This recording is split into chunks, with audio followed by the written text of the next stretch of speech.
اللہ پاک نے جب حضرت آدم علیہ السلام کے ظہور کا فیصلہ کیا تو اللہ نے حضرت عزرائیل علیہ السلام کو حکم دیا، اے عزرائیل زمین سے رنگ برنگی مٹی لاؤ۔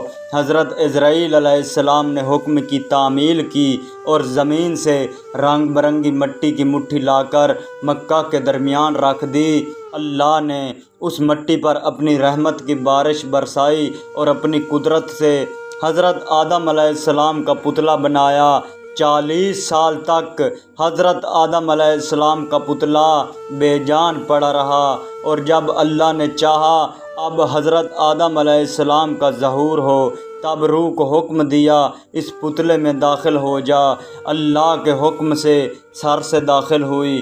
روح جیسے جیسے اندر پہنچتی گئی، مٹی کا پتلا گوشت میں بدلتا گیا، اور جب سینہ مبارک تک پہنچی تو حضرت آدم علیہ السلام نے اٹھنے کا ارادہ کیا اور وہیں زمین پر گر پڑے۔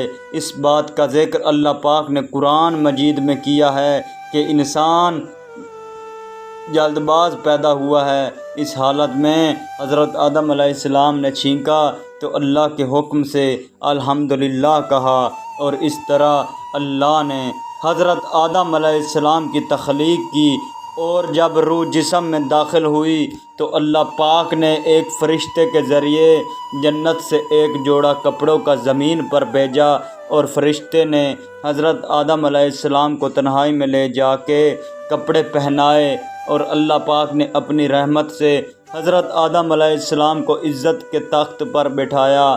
فرشتے حضرت آدم علیہ السلام کی تخلیق سے پہلے آپس میں کہتے تھے، جس کو اللہ نے خاک سے بنا کر تخت پر بٹھایا وہ اللہ کے نزدیک ہم سے زیادہ عزیز نہ ہوگا۔